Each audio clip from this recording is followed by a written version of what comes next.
All of you, today we are going to start with fourth part of unit number 1, 12th class economics, and in this part we are going to study about the left aggregates related to national income.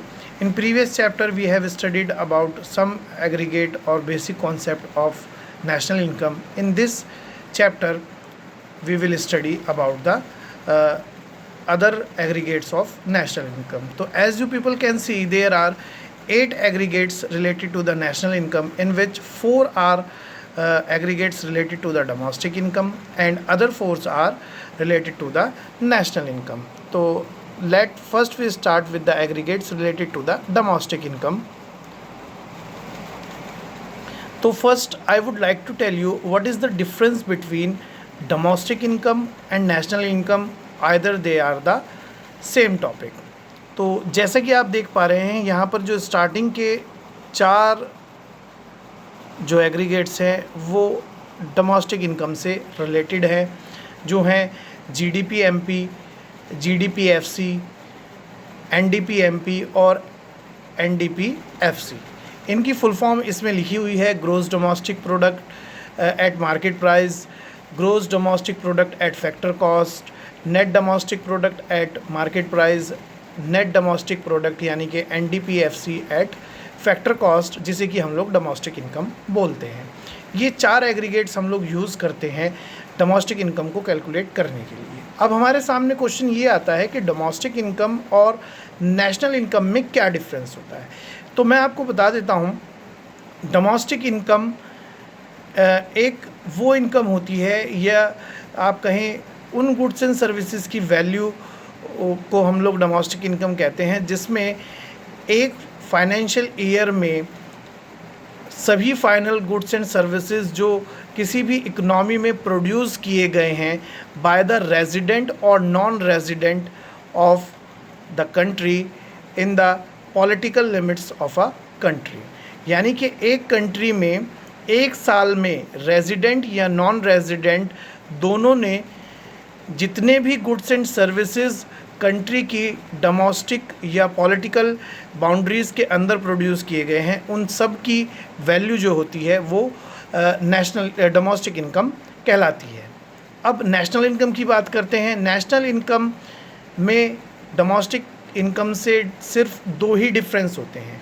पहला, national income जो है वो non resident की income को या उनके द्वारा produce किए गए गुड्स एंड सर्विसेज की वैल्यू को नहीं इंक्लूड करता है नेशनल इनकम को कैलकुलेट करते हुए.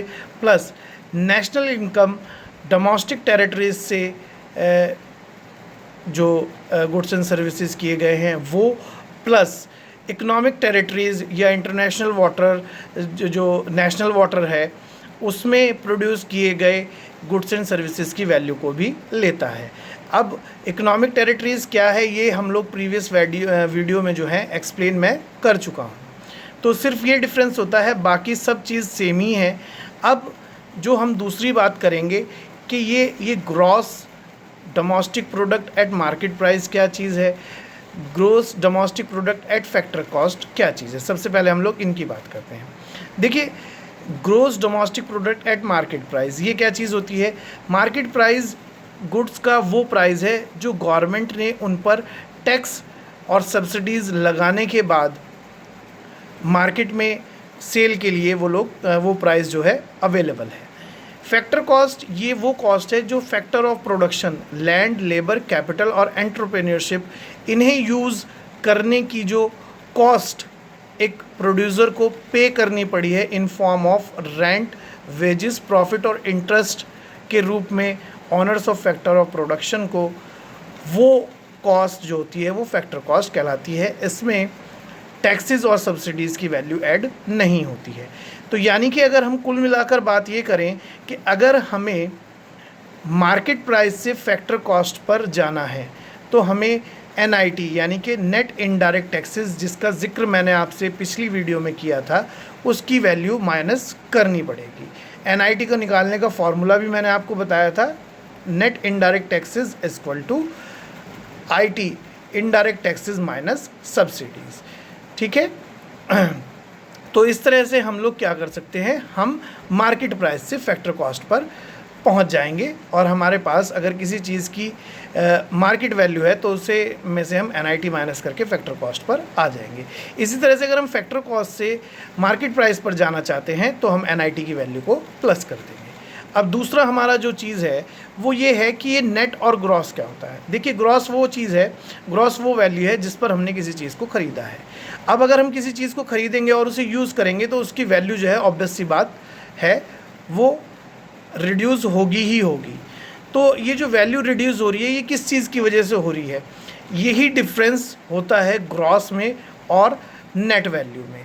यानी कि अगर ग्रॉस में से हम वो कुछ जो वैल्यू रिड्यूस हो रही है वो माइनस कर दें तो हमारे पास नेट की वैल्यू आ जाएगी, और नेट में अगर वो वैल्यू हम प्लस कर दें तो हमारे पास ग्रॉस की वैल्यू आ जाएगी। अब ये कुछ है क्या चीज़, ये कुछ का जो कॉन्सेप्ट है ये भी हमने पिछली वीडियो में डिस्कस किया था। वो कुछ होता है डैप।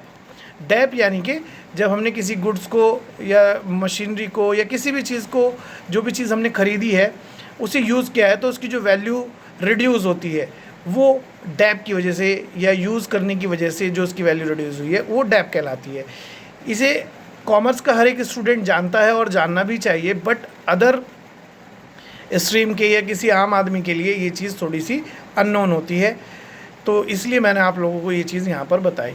तो डैप को माइनस करने से हम ग्रॉस से नेट पे जा सकते हैं और नेट में डैप की वैल्यू प्लस करने से हम लोग ग्रॉस पर आ सकते हैं। तो यही तरीके से हम अपने पहले एग्रीगेट्स GDP MP से रिवाइज़ करते हुए हम लोग प्लस माइनस करके value net domestic product at factor cost यानी कि डोमेस्टिक इनकम को कैलकुलेट कर सकते हैं। यही सेम प्रोसीजर हम लोग यहाँ पर जो ये हमें लास्ट 4 जो एग्रीगेट्स दिख रहे हैं इसमें करते हैं और हम लोग नेशनल इनकम पर आ जाते हैं। अब इस बात को ज़्यादा बेटर समझने के लिए एक फार्मूले की हेल्प से मैं आप लोगों को, जो हम फार्मूले यूज़ करते हैं उसकी हेल्प से मैं आप लोगों को ये चीज़ समझा देता हूँ जी। तो जैसा कि आप इस फार्मूले में देख पा रहे हैं, यहाँ पर हमें सबसे पहले किस चीज़ की वैल्यू गिवन है, हमें GDP MP की वैल्यू गिवन है और हमें वैल्यू किस चीज़ की चाहिए, हमें वैल्यू चाहिए NDP FC की या NNP FC की, क्योंकि फैक्टर कॉस्ट पर ही हमें नेशनल इनकम या डोमेस्टिक इनकम की वैल्यू जो है कैलकुलेट करनी होती है। तो सबसे पहले हमने क्या किया, GDP एट MP से हम लोग GDP एट FC पे गए, तो हमने क्या किया, हमने NIT की वैल्यू को माइनस कर लिया। अब GDP FC से हम लोगों को NDP FC चाहिए, यानी कि ग्रॉस से हमें नेट पे जाना है, तो हमने डैप की वैल्यू को भी इसमें माइनस किया। तो इस तरह से हमें किस चीज़ की वैल्यू मिल गई, डोमेस्टिक इनकम की। अब दोबारा से अगर हमें GDP MP पे जाना है तो इस प्रोसीजर को हम लोग उल्टा कर देंगे, यानी कि पहले हम लोग NIT की वैल्यू जो है उसे प्लस कर देंगे, फिर हमें NDP MP की वैल्यू मिल जाएगी और उसमें हम डैप प्लस कर देंगे तो हम फिर से GDP MP पर पहुँच जाएंगे।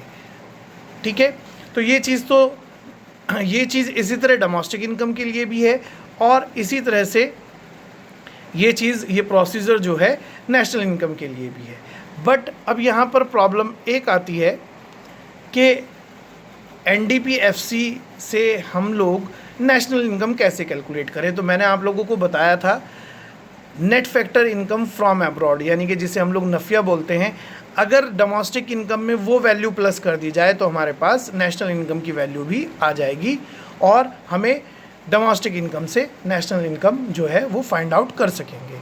अब हम लोग नेशनल इनकम के जो एग्रीगेट्स हैं वो देख लेते हैं। ये देखिए, ये सेम काम जो हमने डोमेस्टिक इनकम के लिए किया था वो ही हमने यहाँ पर नेशनल इनकम के लिए भी किया है और हमें जो है GNP एट MP से हमने जब NIT को माइनस किया तो GNP एट FC मिल गया और उसमें से डैप को माइनस किया तो NNP एट FC मिल गया। अब ये तो बात रही चार कंपोनेंट्स की बात रही कि हमने चार कंपोनेंट्स हैं हमारे पास दिया हुआ है। बट अगर हमें शुरू में ही सिर्फ जीडीपी एमपी की वैल्यू गिवन हो या हमें डोमेस्टिक इनकम की वैल्यू गिवन हो, नेशनल इनकम की वैल्यू। हालांकि डोमेस्टिक इनकम या नेशनल इनकम की वैल्यू नहीं दी जाती है, इन एग्रीगेट्स के हेल्प से ही हम उसे फाइंड आउट करते हैं, बट फिर भी ये एक क्वेश्चन है, तो इसलिए मैं आपको एक फार्मूला और दिखाता हूँ जिसमें इन सभी एग्रीगेट्स का हमने जिक्र किया है और उसमें डोमेस्टिक इनकम से नेशनल इनकम और नेशनल इनकम से डोमेस्टिक इनकम जो है फाइंड आउट करने का तरीका बताया गया है, बट वो होता इनकी हेल्प से ही है। जी देखिए ये फार्मूला है। तो सबसे पहले हम लोग बात करते हैं डोमेस्टिक इनकम, यानी कि एनडीपीएफसी से हमें कहाँ जाना है, हमें एनडीपीएफसी से जाना है एनएनपी@एफसी, ठीक है। हाँ जी, एनडीपीएफसी से हमें कहाँ जाना है, एनएनपी@एफसी। तो सबसे पहले हमने क्या किया, हमने एनडीपीएफसी को डैप प्लस करके हमने बनाया जीडीपी@एफसी। फिर इसमें से हमने एनआईटी माइनस किया और हमने इसे बनाया जीडीपी@एफसी, जीडीपी@एमपी सॉरी। और फिर इसमें से हमने डैप माइनस किया और इसे हमने बनाया एनडीपी@एमपी। अब इसमें हमने नफिया प्लस कर दी, माइनस एनआईटी कर दिया और हमारे पास एनएनपीएफसी की जो वैल्यू है वो आ गई। अब अगर इसी तरह से हमें एनएनपीएफसी से एनडीपीएफसी पर जाना है तो हम इस प्रोसीजर का बिल्कुल अपोजिट यहाँ पर कर देंगे। जो चीज़ें यहाँ हमने प्लस की थी वो यहाँ पर हम माइनस कर देंगे और जो चीज़ें हमने यहाँ पर माइनस की थी वो चीज़ें हम यहाँ पर प्लस कर देंगे। जी देखिए, तो सबसे पहले हमने यहाँ पर क्या किया था, डैप को हमने यहाँ पर प्लस किया था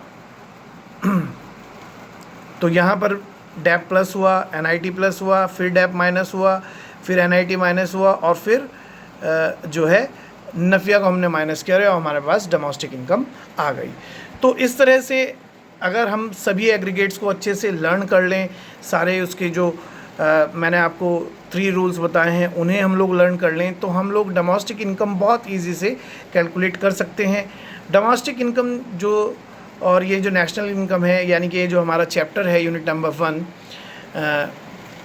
ये 10 नंबर्स में इसकी बोर्ड की वैल्यू होती है। मतलब बोर्ड में जो इसकी वैल्यू होती है वो 10 मार्क्स की होती है, जिसमें 6 नंबर के वो हमारे न्यूमेरिकल्स होते हैं और 4 नंबर्स के अदर टॉपिक्स इसमें होते हैं। बट अभी पिछले साल से जो बोर्ड है उसने इसका प्रोसीजर थोड़ा चेंज कर दिया है। बट कुल मिलाकर जैसा कि नेशनल इनकम के बारे में सोचा जाता है, नेशनल इनकम वैसे बिल्कुल भी नहीं है, बहुत ईजी है, तो इसे ध्यान से पढ़ें। इसके नेक्स्ट वीडियो जो आएगी उसमें हम तीनों मेथड से नेशनल इनकम कैसे कैलकुलेट होती है या डोमेस्टिक इनकम कैसे कैलकुलेट होती है ये चीज़ हम लोग देखेंगे। और नेशनल इनकम को कैलकुलेट करने के मैं आपको बता दूं 3 मेथड्स होते हैं हमारे पास, value added method, income method और एक्सपेंडिचर मेथड। जी थैंक यू।